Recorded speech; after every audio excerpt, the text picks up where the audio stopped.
Peut-on devenir expert d'un sujet en 4 semaines? Passer de loser à pro sur un jeu compétitif? Maîtriser les classiques de la gastronomie française? Ou devenir spécialiste en langage secret des écureuils? Le tout en 28 jours. Moi, c'est Ninou, et je suis certain que chaque passion cache un univers inconnu. Enfin, jusqu'à aujourd'hui. Bienvenue dans 4weeks4.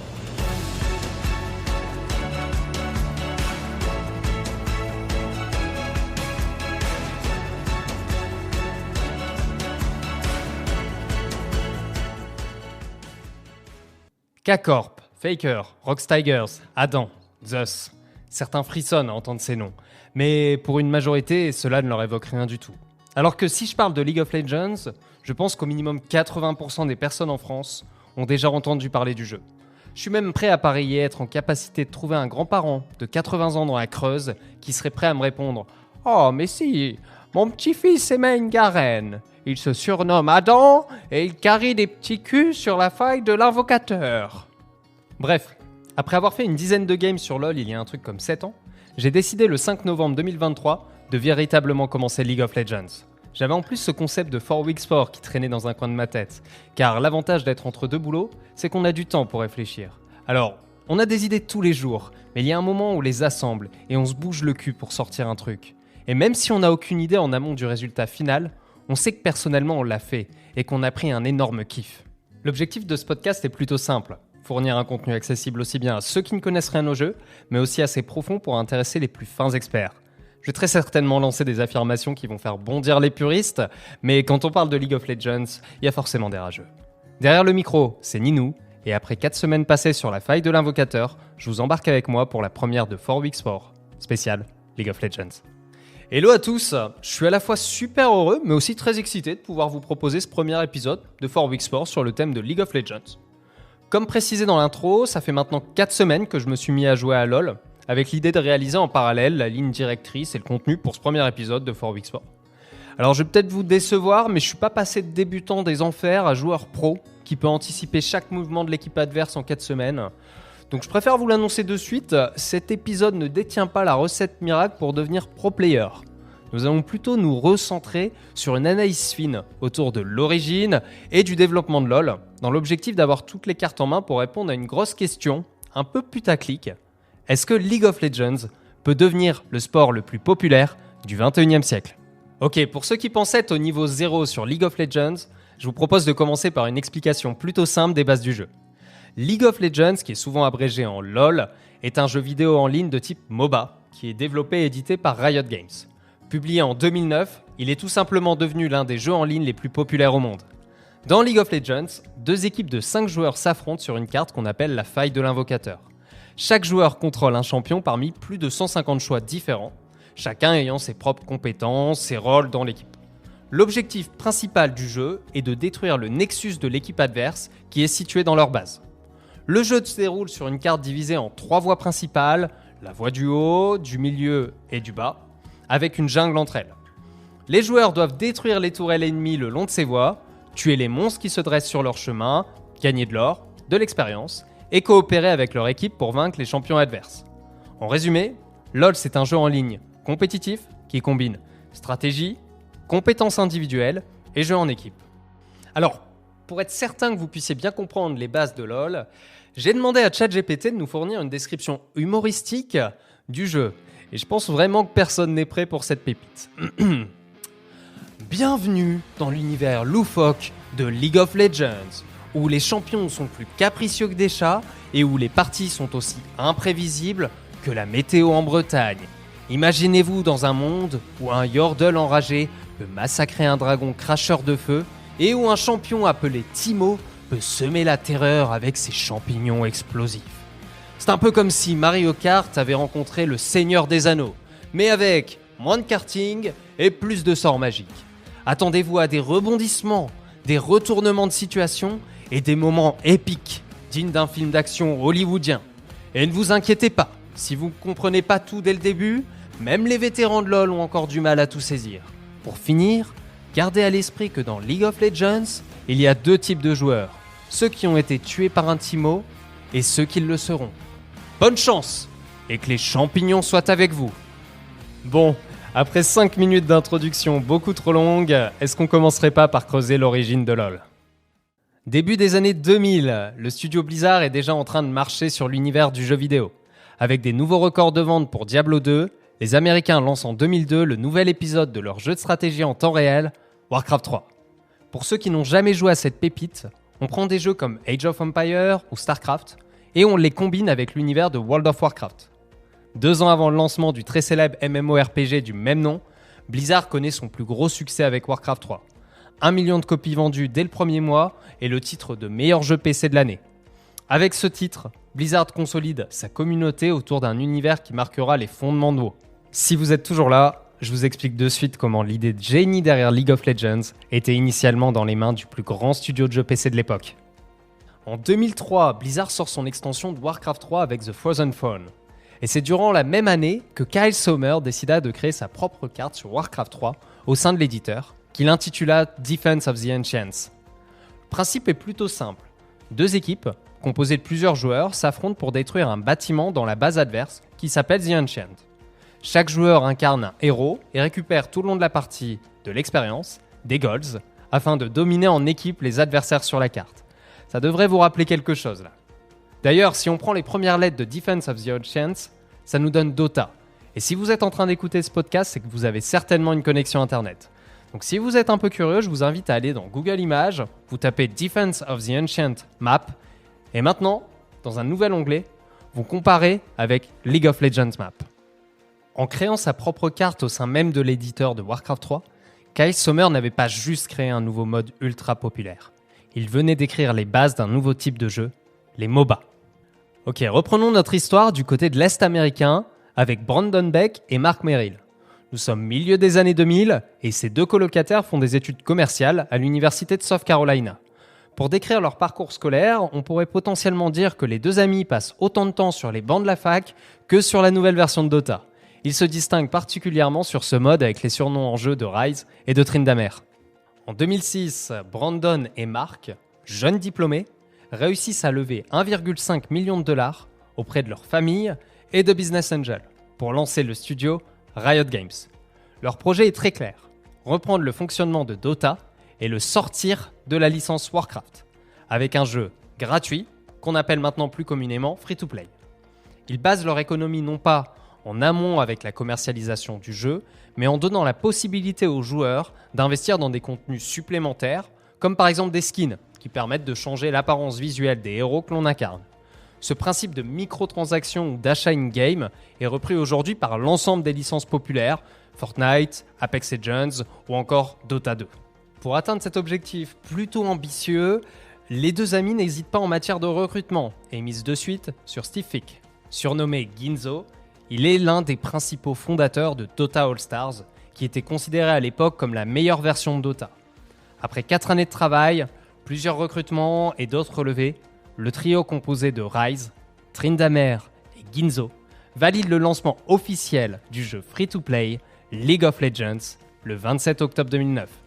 Avec un Dota vieillissant et un Dota 2 qui ne sera sorti par Valve qu'en 2013, League of Legends fait de suite l'effet d'une bombe.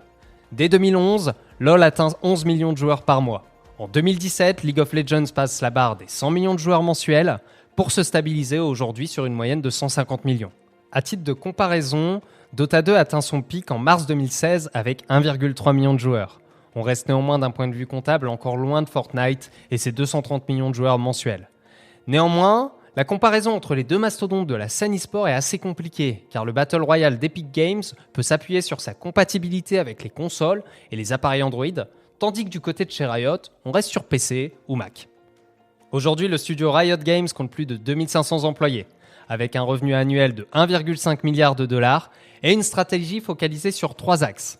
La compétitivité, l'accessibilité à tous et le développement continu de l'univers étendu. Quand on parle de scène compétitive dans League of Legends, on pense immédiatement aux championnats du monde avec des shows et une mise en scène similaire à un Super Bowl côté football américain. En 2011, lors de la première saison de League of Legends, Riot profite d'une édition de la DreamHack, immense LAN de l'époque en Suède, pour communiquer partout dans le monde, enfin principalement en Europe et aux États-Unis, que c'est justement durant cette LAN que se tiendront les premiers championnats du monde de League of Legends. L'équipe européenne Fnatic, basée à Londres, remporte la première édition des Worlds et le roster gagne la somme de 50 000 $. Sauf que pour l'ensemble des joueurs, cette compétition n'est qu'une parmi d'autres, car les équipes de l'époque ont avant tout les yeux rivés sur le cash prize. Quand tu remportes les Worlds durant la DreamHack ou bien la LAN produite par Intel avec les IEM Masters, tu repars avec 50 000 $. Dès sa saison 2, le jeu de Riot compte 3 fois plus de joueurs par mois sur League of Legends que Blizzard n'en compte sur World of Warcraft. À partir de cet instant, l'ambition du studio n'est plus de créer un jeu à succès, ces derniers viennent de le faire, mais bien d'installer une dynastie. Pour s'assurer l'avenir de League of Legends, le trio sait qu'il est primordial de reprendre la main et de fiabiliser la scène e-sport. Pour s'assurer le futur de sa franchise, Riot décide de pérenniser le futur des joueurs e-sport en permettant aux meilleurs talents d'assurer une rentrée d'argent constante via la mise en place de contrats. Mais avant tout, il faut écraser rapidement la concurrence qui règne depuis la première saison autour de la scène compétitive League of Legends. Dès 2012, Riot Games fait comprendre à l'ensemble des équipes compétitives sur LoL qu'il y a un temps fort immanquable durant l'année, et ce sont les championnats du monde. Pour y parvenir, Riot sort les Worlds des LAN comme la DreamHack et crée son propre événement dans une salle à Los Angeles qui ne contient que des références au studio Riot Games et au jeu League of Legends. Mais le studio permet réellement aux Worlds d'être un événement unique dans l'année, où l'ensemble des équipes du monde font le déplacement, en passant le cash prize pour l'équipe gagnante de 50 000 $ à 1 million de $. Titre qui sera d'ailleurs remporté lors de cette saison 2 par l'équipe thaïlandaise des Taipei Assassins, qui était opposée à l'équipe coréenne favorite d'Azubu Frost. 2014, Riot enclenche la phase 2 de son plan pour asseoir sa position de leader sur l'e-sport League of Legends. Précurseur mais aussi très intéressé de reprendre la main sur sa scène compétitive de bout en bout, Riot met en place des ligues. Comme nous avons l'habitude d'évoquer la Liga en France ou encore la Première Ligue en Angleterre, Riot crée la LCS pour l'Amérique du Nord, la LEC pour l'Europe, la LPL pour la Chine et surtout la LCK pour la Corée. À une époque où les joueurs professionnels sont principalement dépendants des gains qu'ils arrivent à remporter en sillonnant les LAN avec les plus gros cash price, Riot profite de son excellente santé financière pour proposer des contrats très bien rémunérés aux joueurs qui rejoignent leur ligue. Cerise sur le cake, Riot annonce qu'à partir de cette année, l'accès au championnat du monde ne sera possible qu'aux meilleures équipes présentes au sein de ces nouvelles ligues. Il faut se rendre compte que cette action signe un véritable tournant dans la professionnalisation de l'e-sport et Riot met en parallèle fin à l'ensemble de la concurrence sur sa scène sportive. Ok, vous comprenez un peu mieux maintenant la stratégie qui a été mise en place sur la partie compétitive, qui est d'ailleurs aujourd'hui toujours essentielle pour le studio dans l'ensemble de ses jeux. Pour avoir toutes les cartes en main avant de s'attaquer à la grosse question, il faut que je vous donne 2-3 infos concernant l'accessibilité et l'univers autour de League of Legends. Donc, nous venons de voir comment Riot a réussi à tirer parti de la compétitivité et de l'équilibre de League of Legends pour bâtir et professionnaliser sa scène e-sport. Pour autant, tu te retrouves face à une certaine complexité quand tu désires que ton jeu soit à la fois l'un des plus compétitifs au monde, mais aussi de plus en plus accessible pour les nouveaux joueurs. Pour se rendre compte de l'ampleur de la tâche, LoL c'est à ce jour 13 saisons avec la 14e qui arrive début 2024. 166 champions, 5 rôles différents sur la carte, top laner, jungler, mid laner, ADC et support, plus de 210 items pour équiper ses champions durant la partie, sans oublier que l'ensemble de ces éléments, ainsi que la carte, peut compter des variations pour chaque saison. Ça fait beaucoup là, non ? Néanmoins, après 14 années de travail, le jeu n'a jamais été autant accessible aux débutants qu'aujourd'hui. La stratégie de Riot est simple, prendre par la main chaque nouveau joueur en lui disant « Ok mon coco, t'es un débutant, donc je vais t'indiquer quel chemin tu dois suivre sur la carte. Dès que tu rentres à la base, je vais directement te proposer les items les plus adéquats à acheter.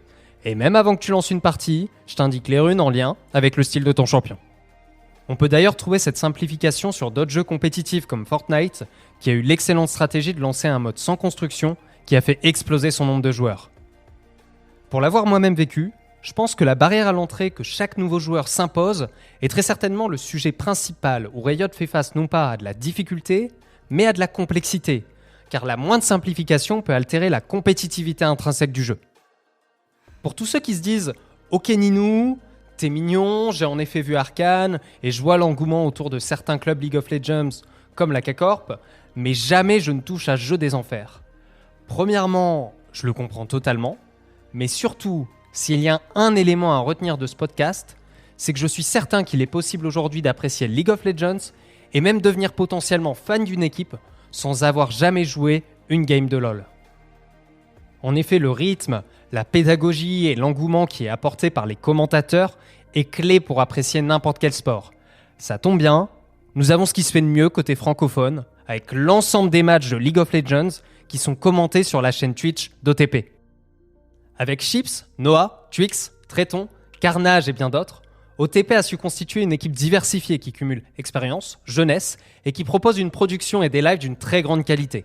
Même s'ils continuent d'atteindre des records d'audience, ils ont la force de ne pas se prendre au sérieux, de rester naturels, et cela crée forcément une attache directe. Qu'importe le sport, suivre et être passionné par une scène compétitive se fait forcément par la force des commentateurs. Preuve en est, le débat depuis des années quand on regarde un match de l'équipe de France sur TF1 se porte avant tout sur le duo de présentateurs. Car même si on ne comprend pas tout ce qui se passe à l'écran, les commentateurs sont les principaux acteurs qui vont nous permettre d'être portés ou non par un match.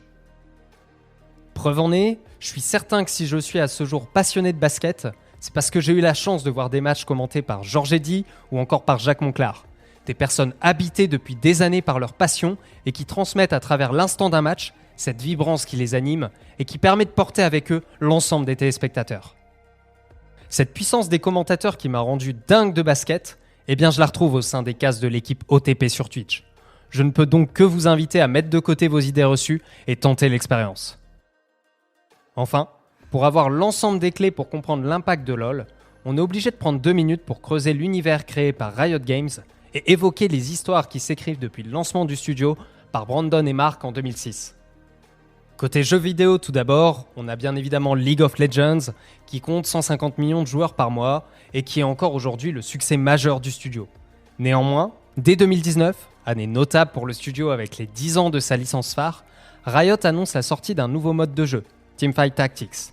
On garde le même univers, les mêmes champions, mais on sort totalement du MOBA pour créer un véritable jeu d'échecs dynamique, gratuit, qui compte aujourd'hui 33 millions de joueurs par mois et je dois bien l'avouer, incroyablement addictif. 2020, Riot prend le défi de lancer son premier FPS avec Valorant. Ce jeu de tir à la première personne a été de suite vu par la communauté comme un mixte entre le classique Counter-Strike et le plus déjanté Overwatch. De suite, Valorant amène la compétitivité, l'attractivité et la nouveauté qui commençait peut-être à manquer à la scène FPS. Pour ce coup, Riot ne reprend pas l'univers League of Legends, mais construit une nouvelle histoire avec de nouveaux personnages. Toujours basé sur un modèle free-to-play, Riot publie encore une pépite qui compte une moyenne de 28 millions de joueurs mensuels.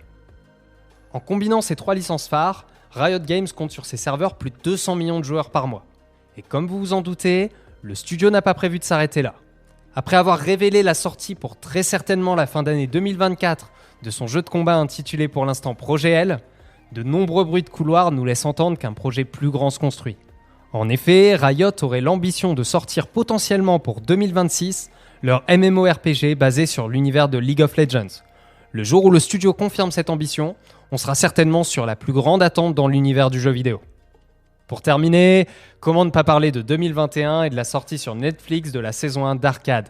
Réalisée par le studio d'animation français Fortiche, qui porte d'ailleurs très bien son nom, on explore les origines des champions emblématiques comme Jinx et Vi, ainsi que les conflits et les intrigues de Piltover et Zone, 2 régions de Runeterra.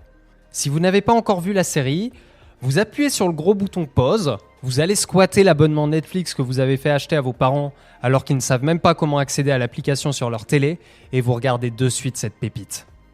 Point positif, même en n'ayant aucune connaissance de l'univers League of Legends, vous allez forcément accrocher. Et ça peut d'ailleurs être une excellente porte d'entrée pour basculer ensuite sur le jeu ou sur les streams d'OTP avant la saison 2 pour novembre 2024. J'aurais tellement voulu vous parler de comment Riot propose depuis des années les cérémonies d'ouverture les plus incroyables de l'ensemble des événements sportifs dans le monde, creuser l'histoire de Faker et comprendre pourquoi ce dernier est vu depuis bientôt 10 ans comme un dieu en Corée, ou bien même vous mettre dans les présentations de l'iconique commentateur coréen surnommé Caster Jones et s'apercevoir que même si on n'y connaît rien en coréen, ce gars sait parfaitement comment vous faire vibrer dès l'arrivée des équipes sur scène. Mais bref, je pense qu'on a tous les éléments maintenant pour lancer l'analyse fine. On s'attaque maintenant au cœur du sujet, avec une grosse question. League of Legends peut-il devenir le sport le plus populaire du 21e siècle ? Avant tout, reprenons quelques chiffres. Selon la FIFA, on compte en 2022 265 millions de footballeurs associés à une fédération et 1 milliard de joueurs de foot occasionnels sur l'année. En comparaison, on estime à 800 millions le nombre de personnes qui jouent au volleyball sur un an et à 400 millions pour le basket. Donc, quand on évoque les 150 millions de joueurs par mois sur League of Legends, on fait un petit rapproché des 400 millions de personnes qui touchent la balle orange sur l'année. Mais un coefficient encore immense existe avec le football, qui est encore aujourd'hui considéré comme le sport avec la plus grande portée mondiale. Pour autant, 150 millions de joueurs par mois, cela implique une régularité. Et même si les communautés Discord ne sont pas comptées comme des clubs, je suis certain que l'écart est bien moindre que ces chiffres bruts. En effet, il n'est pas possible de comparer dans l'e-sport le nombre de licenciés comme cela peut être fait dans les autres sports. Néanmoins, malgré un rapproché intéressant de League of Legends d'un point de vue statistique, plusieurs sports populaires gardent un matelas d'avance très confortable. Mais ce qui fait la popularité d'un sport n'est pas uniquement son nombre de pratiquants, mais aussi bien sa fanbase et son nombre de supporters. Commençons par s'intéresser aux chiffres de la finale des championnats du monde 2019 de League of Legends. Je regarde ces chiffres car de 1, la finale se déroulait à Paris, à l'Accor Hotel Arena. De 2, il y avait une équipe européenne en finale avec les G2 Esports. Mais surtout car il s'agit des dernières finales où Riot nous a donné son estimation sur le nombre de viewers dans le monde. Il faut savoir que depuis, les données concernant le nombre de viewers en Chine sont verrouillées. Mis à part une finale 2019 très difficile pour l'Europe avec l'équipe chinoise Fun plus Phoenix qui oblitère l'équipe européenne G2 3-0, Riot communique quelques jours après avoir atteint un pic de 44 millions de spectateurs et une audience totale qui dépasse les 100 millions de viewers durant la finale.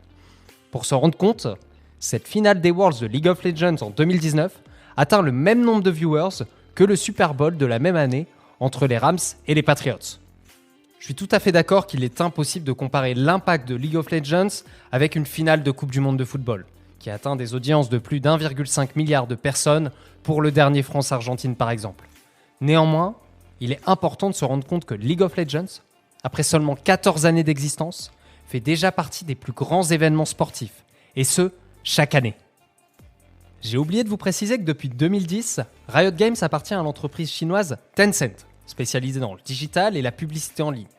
Cela ne vous dit peut-être rien, mais cette entreprise a bâti un empire sur l'ensemble de la sphère média.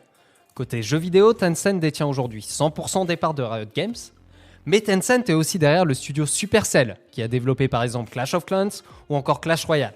Et ce n'est pas tout. L'entreprise chinoise détient aussi 40% des parts d'Epic Games, qui possède aujourd'hui à son catalogue les jeux Fortnite, Rocket League ou encore Fall Guys. Si vous êtes curieux, je vous laisse regarder aussi l'impact de la société dans le cinéma, la musique ou encore l'e-commerce.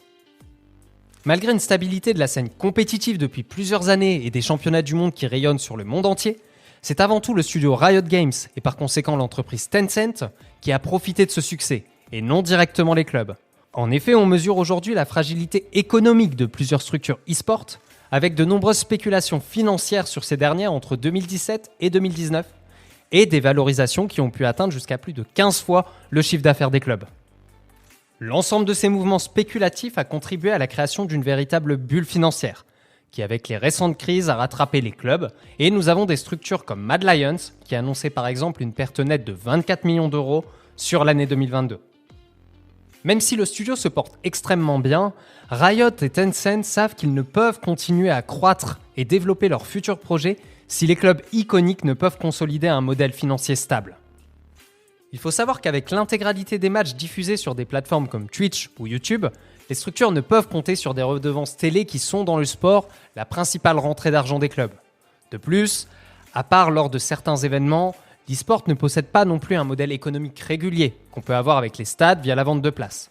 Pour les clubs d'e-sport, les principaux apports se font grâce aux investisseurs, au sponsoring et avec le merchandising, qui est la vente de maillots ou de vêtements en lien avec le club. Toujours côté finance, la création de cette micro-bulle financière via des levées de fonds de plusieurs dizaines à plusieurs centaines de millions d'euros a entraîné une véritable chasse aux talents, en proposant des salaires toujours plus élevés. Cette situation que nous connaissons trop bien dans de nombreux sports peut s'avérer très dangereuse et créer de l'instabilité pour l'ensemble des équipes du monde. Riot a d'ailleurs récemment décidé de s'inspirer de ce qui a été mis en place en NBA ou même plus récemment en F1, en imposant dans chaque ligue la mise en place d'un salary cap. Même si certaines équipes ont des moyens très importants, les rosters de chaque ligue sont maintenant soumis à un plafond budgétaire que les équipes ne peuvent plus dépasser. En parlant NBA, je vous glisse une petite anecdote. En pleine crise Covid, la NBA et LoL sont les deux sports à avoir maintenu leur scène compétitive avec la mise en place d'une bulle sanitaire. Le but n'est pas de rentrer dans le débat si cette action était oui ou non une bonne idée, mais simplement d'illustrer le niveau de professionnalisme et aussi en profiter pour parler un petit peu NBA. En plus d'un savoir-faire et d'une véritable patte pour la création d'événements, la scène League of Legends et ses clubs peuvent compter sur le soutien et le positionnement d'une communauté loyale et investie dans son développement.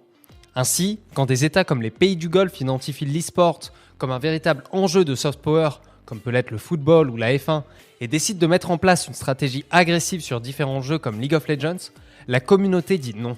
Cette dernière se dresse contre l'idée de camoufler une politique plus que controversée et annihile pour le moment cette stratégie, avec en plus de nombreuses figures de la scène qui n'hésitent pas à prendre la parole pour s'opposer à l'e-sport washing. Contrairement à de nombreux autres sports, est-ce que l'e-sport pourrait être ce village d'irréductibles gaulois, prêt à exposer à la lumière ses stratégies de soft power ? Malheureusement, il est encore beaucoup trop tôt pour pouvoir faire ce constat, mais on remarque déjà que la communauté et la génération derrière l'e-sport n'est pas prête à mettre de côté ses convictions. Avec des clubs iconiques comme T1, KT Rolster, G2 ou encore la K-Corp, il est très facile pour chaque spectateur de suite s'identifier à un club et de découvrir et suivre son histoire. Malgré tout, la volatilité de nombreuses structures due principalement aux enjeux économiques, mais aussi au non-rattachement géographique à une ville, pourrait créer un plafond de verre et nous faire penser que nous avons atteint un palier potentiellement intrinsèque au modèle actuel. Pour autant, League of Legends évolue, et des clubs comme la K-Corp entendent bien exploser tous les plafonds, en n'hésitant pas à être les premiers sur certains sujets dans l'objectif de faire évoluer leur structure, mais aussi permettre au modèle de progresser. À l'occasion du KCX3, la Carmine a annoncé qu'elle sera en 2024 la première équipe européenne à compter son propre stade, avec la rénovation des arènes de l'Agora d'Evry qui comptabilise 3000 places. De plus, des mesures en France comme l'alignement de la TVA des événements e-sport sur celle des concerts et des rencontres sportives, avec une TVA qui passe enfin de 20% à 5,5% pour la billetterie, étaient très attendues. Même si plusieurs politiciens et certaines générations sont encore bridés dans leurs pensées par des a priori, l'influence de la scène e-sport et de sa communauté ne peut plus être mise de côté. Donc, avec une fanbase loyale, un impact mondial et une stratégie compétitive qui s'est consolidée à partir d'excellentes bases, League of Legends a toutes les cartes en main pour devenir l'un des sports les plus populaires du XXIe siècle. Cependant, son succès dépendra également de sa capacité à faire face aux défis économiques, à maintenir l'intégrité de la compétition et à rester en phase avec les valeurs et les convictions de sa communauté. Seul l'avenir nous dira si League of Legends peut atteindre cet objectif ambitieux et devenir le sport le plus populaire du XXIe siècle. Mais pour me mouiller un peu et ne pas vous sortir uniquement une réponse de Normand, je suis assez confiant sur le fait que les prochaines compétitions de League of Legends me feront éprouver plus d'émotions que n'importe quel autre sport. Excepté peut-être le basket, qui restera le plus beau sport du monde. Mais ça mériterait un autre épisode. Bref. Avant de conclure cet épisode, je vous donne en bonus mon top 3 des musiques, shows ou vidéos de l'univers League of Legends à obligatoirement regarder. En numéro 3, la vidéo sur YouTube de The Great Review sur les Rock Tigers, ou d'ailleurs même l'ensemble de ces vidéos qui sont toujours des bangers. Mais cette dernière est parfaite pour comprendre comment on peut être émotionnellement attaché à une équipe qui a une place toute particulière dans l'histoire de LoL. En numéro 2, la collaboration avec le groupe Imagine Dragons pour la réalisation du titre Warriors pour les Worlds 2014. Et tout simplement l'idée géniale à partir de cette année-là d'avoir une chanson iconique pour chaque championnat du monde. La chanson Rise pour les Worlds 2018 est aussi une pépite d'ailleurs. Et enfin, en numéro 1, le titre en live de Legends Never Die durant la cérémonie d'ouverture des Worlds de 2017, où le nid d'oiseau de Pékin s'est transformé en nid de dragon.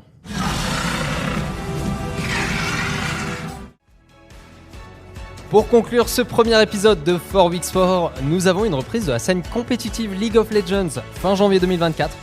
Nous aurons aussi d'ailleurs les rosters des équipes courant décembre, mais nous avons surtout, pour nous Français, l'arrivée de la K-Corp sur la scène européenne en LEC, qui peut être un peu considérée comme la Ligue des champions de League of Legends. Et la dernière grosse info d'ailleurs concerne les Worlds 2024, avec une finale à Londres, et donc très certainement des phases qualificatives en France, soit une saison 14 de League of Legends qui s'annonce déjà complètement folle. D'ailleurs, si vous avez la volonté de faire une game League of Legends avec un main Amumu Jungler, mon pseudo est Ninou #1390, si vous avez des retours ou désirez continuer à débattre autour du sujet, on se retrouve sur Twitch ou sur Insta, Ninou Stream pour me retrouver. Sinon, je vous dis à la prochaine pour un nouvel épisode de 4Weeks4, qui s'annonce bien évidemment pixel. Je remercie d'avance ceux qui partageront cet épisode. Allez, tchuss, c'était Ninou.